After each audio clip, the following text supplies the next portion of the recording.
नमस्कार मेरे YouTube दोस्तों, आप सभी को मिस्टर FM मिर्ची चैनल पर स्वागत है। आज के पॉडकास्ट में लाया हूँ भूल भुलैया मंदिर का रहस्य। दोस्तों, अगर आप रहस्यमयी, डरावनी और रोमांचक कहानियों के शौकीन हैं तो वीडियो को लाइक करें। मैं आप सभी को यकीन दिलाता हूँ कि ये कहानी सुनने में आपको बहुत ही मजा आने वाला है और साथ ही में डर का भी अनुभव होने वाला है। दोस्तों, अगर आप पहली बार हमारे चैनल पर आए हैं तो हमारे चैनल को सब्सक्राइब कर लीजिए। इससे आपकी और हमारी नजदीकियां बढ़ जाएंगी और आगे आने वाली वीडियो आप तक आसानी से पहुंच जाएगी। गांव के किनारे पर एक प्राचीन मंदिर था जिसे लोग भूल भुलैया मंदिर कहते थे। इसके बारे में कहा जाता था कि वहां जाने वाले कभी लौटकर नहीं आते थे। पीढ़ियों से इस मंदिर में न कोई पूजा करने आता था, न ही कोई वहां रात में ठहरने की हिम्मत करता था। इस मंदिर के आसपास कई डरावनी कहानियां प्रचलित थीं, परंतु कोई सटीक बात नहीं जानता था। कहानी की शुरुआत होती है गांव के एक नौजवान अर्जुन से, जिसे पुरानी चीजों का बहुत शौक था। उसने सुन रखा था कि उस मंदिर में कुछ गुप्त खजाना छिपा है। पुरानी कहानियों के अनुसार इस मंदिर के अंदर कई दरवाजे और गुप्त रास्ते हैं, जिनमें एक रास्ता खजाने तक जाता है। ये भी कहा जाता था कि जो कोई भी उस खजाने की तलाश में गया, उसे डरावनी आवाजें सुनाई दी और फिर वह कभी वापस नहीं लौटा। अर्जुन ने गांव के बुजुर्गों से उस मंदिर की पूरी कहानी सुनी। उन्होंने बताया कि उस मंदिर में एक साधु ने सालों पहले तपस्या की थी। उसकी तपस्या में विघ्न डालने के लिए राक्षस वहां आए और साधु को मार दिया। उस साधु का आत्मा आज भी वहां घूमता है और खजाने की रक्षा करता है। पर अर्जुन इन सब कहानियों को अंधविश्वास मानता था और उसने मंदिर जाने का निश्चय कर लिया। अर्जुन अपने दो दोस्तों रोहित और अमन के साथ रात के अंधेरे में मंदिर की ओर चल पड़ा। जैसे ही मंदिर के पास पहुंचे, एक अजीब सी ठंडी हवा चलने लगी। मंदिर के दरवाजे पर पहुंचते ही उन्होंने देखा कि वह खुद ही खुल गया। अंदर खूब अंधेरा था और हवा में एक अजीब सी गंध थी। उन्होंने टॉर्च जलाकर अंदर देखा और धीरे धीरे अंदर की ओर बढ़ने लगे। मंदिर के अंदर जैसे ही वे कुछ कदम चले, एक बड़ी घंटी की आवाज सुनाई दी। वे चौंक गए क्योंकि किसी ने घंटी को नहीं छुआ था। वे समझ गए कि यहाँ कुछ असामान्य है, पर खजाने की लालच में उन्होंने आगे बढ़ने का फैसला किया। मंदिर के अंदर एक संकरी सीढ़ी दिखी जो नीचे की ओर जा रही थी। जैसे ही वे उस सीढ़ी पर चढ़ने लगे, उन्हें किसी के कदमों की आवाजें सुनाई दी। परंतु जब उन्होंने पीछे मुड़कर देखा तो वहां कोई नहीं था। धीरे धीरे चलते हुए वे एक विशाल कक्ष में पहुंचे। इस कक्ष में 4 दरवाजे थे और हर दरवाजे पर कुछ अजीब निशान बने हुए थे। वे सोचने लगे कि कौन सा दरवाजा खजाने की ओर जाता होगा। रोहित ने पहले दरवाजे को खोलने की कोशिश की, पर दरवाजा बंद था। तभी अर्जुन को लगा कि जैसे किसी ने उसका नाम पुकारा। आवाज बहुत धीमी थी, पर वह स्पष्ट थी। वह मुड़कर देखने लगा, पर वहां कोई नहीं था। उन्होंने एक एक करके सभी दरवाजों को खोलने की कोशिश की, पर सारे दरवाजे बंद थे। तभी अमन को एक दरवाजे के पास एक शिलालेख दिखाई दिया, जिस पर लिखा था, जो सत्य की राह पर चलेगा वही मार्ग पाएगा। उन्होंने समझा कि ये किसी पहेली का हिस्सा है और सोचने लगे कि क्या इसका मतलब है। तीनों दोस्तों ने मिलकर पहले दरवाजे को खोलने का प्रयास किया और अचानक दरवाजा खुल गया। जैसे ही वे अंदर गए, उन्हें एक गहरी खाई दिखाई दी। उस खाई में कोई सीढ़ी या पुल नहीं था। तभी उन्हें खाई के उस पार एक आदमी खड़ा दिखाई दिया, जो हाथ में एक लालटेन लेकर उन्हें देख रहा था। उसका चेहरा अस्पष्ट था, पर उसकी आंखें चमक रही थीं। अर्जुन ने आवाज लगाई। अचानक उस आदमी ने अपना हाथ उठाया और उन्हें अपने पास बुलाया। अर्जुन ने समझा कि वह आदमी उन्हें खजाने की ओर ले जाएगा। उन्होंने खाई को पार करने का तरीका ढूंढना शुरू किया। तभी रोहित को वहां एक पुरानी रस्सी मिली। उन्होंने रस्सी का सहारा लेकर खाई को पार किया, पर जैसे ही वे उस आदमी के पास पहुंचे, वह गायब हो गया। वहां केवल एक पुरानी किताब रखी हुई थी।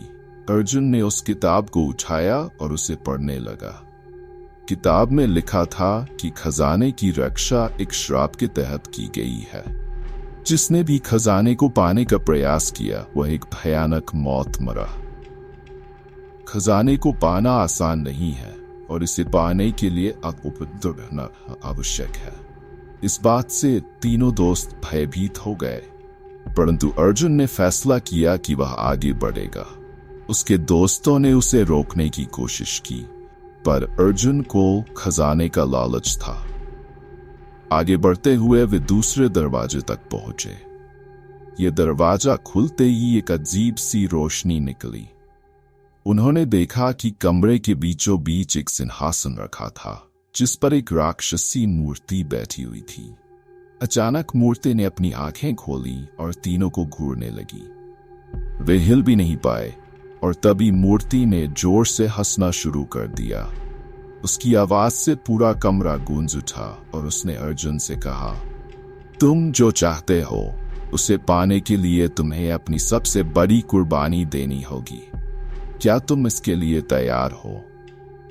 अर्जुन ने निडर होकर हामी भर दी, पर तभी रोहित और अमन ने उससे वहां से भागने के लिए कहा। उन्होंने अर्जुन को समझाया कि यह सब किसी दुष्ट आत्मा का जाल है। अर्जुन को भी समझ में आ गया कि वह एक भूल कर रहा था। तीनों ने वहां से बाहर निकलने की कोशिश की, परंतु जैसे ही बाहर जाने लगे, दरवाजे अपने आप बंद हो गए। वे घबरा गए और इधर उधर दौड़ने लगे। तभी अचानक उस मंदिर में साधु की आत्मा प्रकट हुई। साधु ने उन्हें बताया कि ये सब लालच का परिणाम है और जो लोग यहाँ लालच में आए उन्होंने अपने प्राण खो दिए। अर्जुन ने हाथ जोड़कर माफी मांगी और कहा कि वह अब कोई खजाना नहीं चाहता। साधु की आत्मा ने उनकी प्रार्थना स्वीकार कर ली और उन्हें वहां से बाहर जाने का रास्ता दिखाया। अर्जुन, रोहित और अमन ने उस मंदिर से बाहर निकलने के बाद कभी उस मंदिर की ओर नहीं देखा। गांव के बुजुर्गों ने बताया कि इस मंदिर में आत्मा तब तक निवास करेगी जब तक कोई लालच में आकर उसकी शांति को भंग करेगा। तीनों ने उस दिन से सीख ली कि किसी चीज का अत्यधिक लालच व्यक्ति को बर्बाद कर सकता है। मंदिर का रहस्य उनकी जिंदगी का एक ऐसा हिस्सा बन गया जिसे वे कभी भूल नहीं सकते थे। अर्जुन, रोहित और अमन ने भले ही उस डरावने मंदिर से बाहर कदम रख दिया था, पर उनके दिलों में अब भी उस रात का खौफ बना हुआ था। तीनों ने फैसला किया कि वे इस बारे में किसी को कुछ नहीं बताएंगे, क्योंकि उन्हें लगा कि कोई उनकी बातों पर विश्वास नहीं करेगा। उन्होंने गांव में अपनी पुरानी जिंदगी जीने का प्रयास किया, परंतु अजीब घटनाएं उनके चारों ओर होने लगीं। एक दिन अर्जुन को अपने कमरे में वह किताब मिली जो उसने मंदिर में पाई थी। उसे यकीन था कि उसने उस किताब को वहीं छोड़ दिया था, लेकिन वह किताब अब उसकी मेज पर रखी थी। उसके पन्ने हवा के झोंके से अपने आप पलटने लगे और किसी अदृश्य शक्ति ने एक पन्ने पर अंगुली से निशान छोड़ दिया। उसमें लिखा था, अभी सब कुछ समाप्त नहीं हुआ है। मंदिर का रहस्य गहरा है और तुम्हारी आत्मा अभी भी बंधी हुई है। अर्जुन का दिल जोर से धड़कने लगा।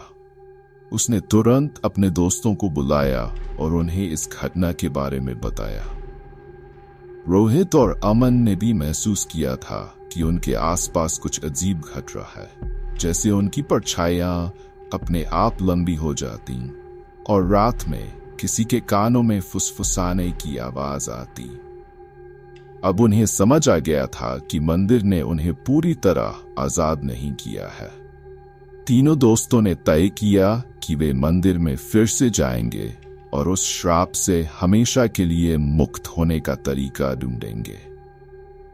इस बार उन्होंने पूरे गांव के बुजुर्गों से बात की ताकि वे जान सकें कि और कौन से अनुष्ठान या धार्मिक क्रियाएं हैं जो मंदिर के श्राप को समाप्त कर सकती हैं।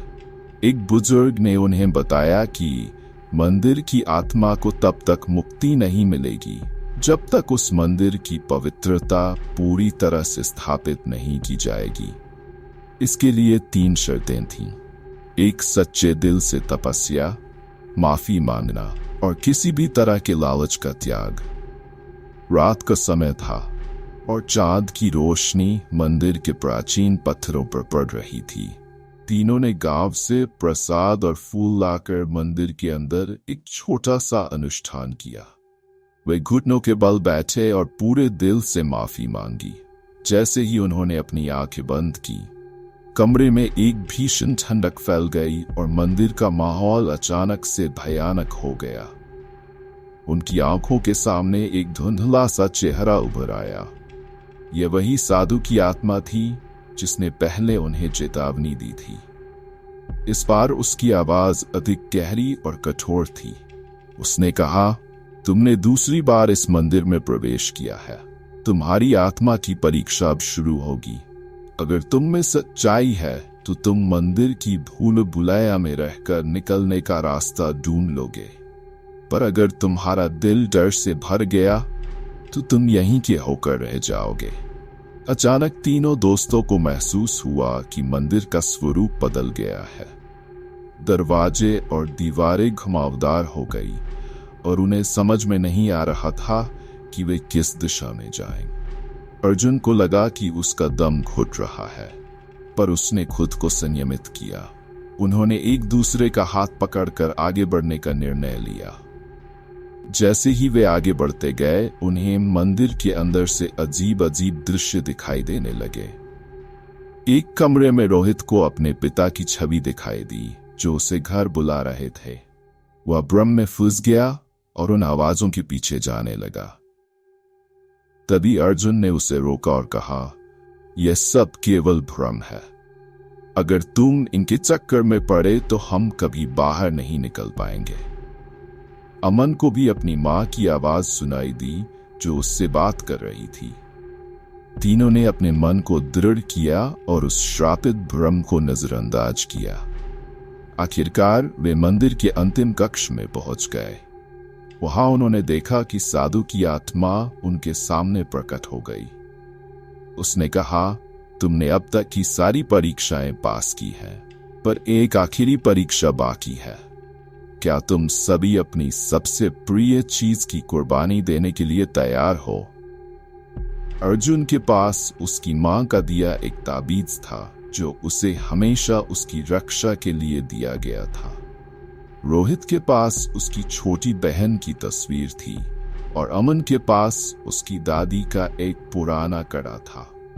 इन चीजों को छोड़ने का विचार उनके दिलों को चीर रहा था, लेकिन मंदिर के श्राप से मुक्त होने के लिए उन्होंने इन्हें त्यागने का फैसला कर लिया। उन्होंने साधु की आत्मा के सामने उन चीजों को रख दिया और आंखें बंद करके प्रार्थना करने लगे। तभी मंदिर के चारों ओर एक तीव्र प्रकाश फैला और साधु की आत्मा धीरे धीरे उस प्रकाश में विलीन हो गई। अचानक सब कुछ शांत हो गया। मंदिर का भयानक माहौल गायब हो चुका था और मंदिर के दरवाजे अपने आप खुल गए। तीनों दोस्तों ने चैन की सांस ली और समझ गए कि मंदिर का श्राप अब हमेशा के लिए खत्म हो चुका है। उन्होंने गांव लौटकर लोगों को मंदिर की सच्चाई बताई और उसके बाद गांव के लोग वहां फिर से पूजा करने आने लगे। धीरे धीरे भूल भुलैया मंदिर का डरावना नाम बदलकर एक पवित्र मंदिर में परिवर्तित हो गया। कुछ महीनों के बाद अर्जुन, रोहित और अमन की जिंदगी सामान्य हो गई। उन्होंने उस मंदिर के रहस्य को हमेशा के लिए पीछे छोड़ दिया था। अब वे तीनों खुशहाल जीवन जी रहे थे। लेकिन एक रात अर्जुन के दरवाजे पर अजीब सी दस्तक हुई। उसे लगा कि शायद कोई मेहमान आया होगा। जब उसने दरवाजा खोला तो वहां एक बूढ़ा व्यक्ति खड़ा था जिसने साधु का चोला पहना हुआ था। उसकी आंखें किसी गहरे रहस्य से भरी थीं। बूढ़े व्यक्ति ने अर्जुन से कहा, तुमने मंदिर का श्राप तोड़ दिया है, पर तुम्हें इसके असली मायने नहीं पता। जो चीज तुमने मंदिर में छोड़ी थी वह आत्मा के त्याग का संकेत नहीं था, बल्कि एक नया चक्र शुरू होने का प्रतीक था। अर्जुन ये सुनकर चौंक गया। उसने पूछा, क्या मतलब है आपका? हमने तो सभी परीक्षाएं पास कर ली थी, मंदिर का श्राप भी समाप्त हो गया था। बूढ़े व्यक्ति ने हल्की हंसी के साथ कहा, तुम्हें लगता है कि सब खत्म हो गया, परंतु तुम्हारा सफर अभी अधूरा है। मंदिर की आत्मा को मुक्ति मिली, पर तुम्हारी आत्माओं पर भी एक निशान छोड़ गया है। जल्दी तुम्हें इस निशान का असर महसूस होगा। ये तुमसे कुछ ऐसा करवाएगा जिसे तुम समझ नहीं पाओगे। इतना कहकर वह बूढ़ा व्यक्ति अचानक गायब हो गया और अर्जुन के सामने एक हंसकानन दरवाजा खुल गया। अर्जुन के इस अजीब अनुभव को अनदेखा कर पाना मुश्किल था। अगले दिन उसने अपने दोस्तों रोहित और अमन को ऐसा तीनों ही इस नई बात से डर गए थे। उन्होंने फैसला किया कि वे इसे नजरअंदाज करेंगे और फिर से सामान्य जीने का प्रयास करेंगे, पर चीजें धीरे धीरे अजीब होती चली गईं। अर्जुन को रात में अचानक किसी के रोने की आवाज सुनाई देती। कभी कभी वह हंसपने में मंदिर के गलियारों में भटकता रहता। रोहित ने भी महसूस किया कि उसे अक्सर रात में मंदिर के घंटे की आवाज सुनाई देती थी, जबकि अमन को मंदिर के अंदर की मूर्तें दिखाई देती थी जो उसे अपने पास बुला रही थीं। अर्जुन ने इस बार ठान लिया कि इस रहस्य को किसी भी कीमत पर हल करना है। उसने एक विद्वान संत को ढूंढने का निर्णय लिया जो पुराने शास्त्रों और आध्यात्मिक रहस्यों का जानता था। वह संत उसे एक प्राचीन शिला के पास ले गया, जहां उसने अर्जुन को बताया कि मंदिर केवल एक प्राचीन इमारत नहीं थी, बल्कि वह एक शक्तिशाली आत्माओं की सभा थी। संत ने कहा, मंदिर में केवल एक आत्मा नहीं बल्कि अनेक आत्माएं कैद हैं। तुमने मंदिर के श्राप से तो मुक्ति पा ली, पर अब ये आत्माएं तुम्हें अपने पास बुला रही हैं। जब तक तुम उनकी सच्चाई को पूरी तरह से जान नहीं जाते, तब तक ये आत्माएं तुम्हारे साथ रहेंगी। ये सुनकर अर्जुन की रूह कांप उठी। उसे समझ में आया कि ये रहस्य कितना गहरा और भयावह था। अर्जुन, रोहित और अमन ने एक बार फिर से मंदिर में जाने का निश्चय किया, लेकिन इस बार वे साधारण तैयारी के साथ नहीं जा रहे थे। वे संत द्वारा बताए गए विशेष मंत्र और तावीज लेकर गए। इस बार उन्होंने अपनी आत्माओं को पूरी तरह से समर्पण करते हुए मंदिर में प्रवेश किया। मंदिर के अंदर घुसते ही माहौल पूरी तरह से बदल गया। उन्हें मंदिर की दीवारों पर प्राचीन चित्र दिखाई दिए जो पहले कभी नहीं दिखे थे। इन चित्रों में उन आत्माओं की कहानियां बयान की गई थी। एक चित्र में एक रानी थी जो युद्ध में मारी गई थी और उसके खजाने की रक्षा के लिए उसकी आत्मा को मंदिर में कैद कर दिया गया था। दूसरे चित्र में एक राजकुमार था जिसे मोह के कारण मंदिर में श्रापित किया गया था। अचानक एक जोरदार आवाज आई, तुम यहां फिर क्यों आए हो? क्या तुमने अपनी परीक्षा पूरी नहीं की थी? यह वही साधु की आत्मा थी, पर इस बार उसके साथ अनेक आत्माएं थीं जो रोष से उन्हें घूर रही थीं। साधु ने कहा, यह अंतिम अवसर है। अगर तुम हमारी मुक्ति चाहते हो तो तुम्हें हमारे पापों का भार अपने सिर पर लेना होगा। क्या तुम इसके लिए तैयार हो?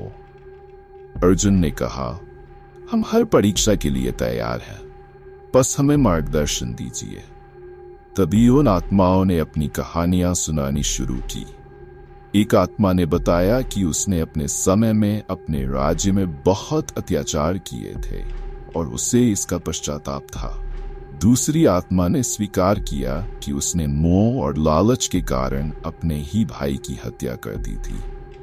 अर्जुन, रोहित और अमन को यह समझ में आ गया कि इन आत्माओं को मुक्ति देने का मतलब है उनके कर्मों का प्रायश्चित करना। एक एक करके उन्होंने उन आत्माओं के पापों को अपने अंदर समाहित करने का संकल्प लिया। जैसे ही तीनों ने यह संकल्प लिया, उन आत्माओं का बोझ धीरे धीरे उनके सिर से उतरने लगा और एक एक करके वे आत्माएं मंदिर से मुक्त होती चली गईं। अंत में साधु की आत्मा ने कहा, तुम्हारी आत्माओं ने बहुत साहस और दृढ़ता का परिचय दिया है। आज तुम्हारे कारण हमारा चक्र समाप्त हुआ। अब ये मंदिर केवल एक पवित्र स्थान रहेगा जहां किसी श्राप की छाया नहीं होगी। अर्जुन, रोहित और अमन ने आंखें बंद कर प्रार्थना की और जब उन्होंने आंखें खोली तो मंदिर का वातावरण बिल्कुल शांत और शुद्ध हो चुका था। गांव लौटने के बाद तीनों ने महसूस किया कि वे अंदर से पूरी तरह बदल चुके थे। एक नई ऊर्जा और शांति उनके भीतर बस गई थी। उन्होंने अपने जीवन को एक नई दिशा दी और दूसरों की मदद करना, सेवा करना और जीवन को सकारात्मकता से देखना शुरू कर दिया। मंदिर की कथा गांव में आज भी सुनाई जाती है, पर अब इसे एक पवित्र स्थान के रूप में देखा जाता है। अर्जुन, रोहित और अमन ने हमेशा के लिए उस मंदिर के रहस्य को सुलझा लिया था और उनकी आत्माएं हमेशा के लिए मुक्त हो चुकी थीं। यह कहानी ये संदेश देती है कि जीवन के हर कर्म का प्रभाव होता है और आत्मा की सच्ची मुक्ति केवल अपने कर्तव्यों को निस्वार्थ भाव से निभाने में ही है। अगर आपको ये कहानी पसंद आई तो लाइक करना ना भूलें और अपने दोस्तों के साथ शेयर करें। ऐसी ही और कहानियों के लिए हमारे चैनल को सब्सक्राइब करें। आपका प्यार और समर्थन ही हमें नई कहानियां बनाने की प्रेरणा देता है। इस कहानी को देखने के लिए धन्यवाद और मिलते हैं अगले वीडियो में।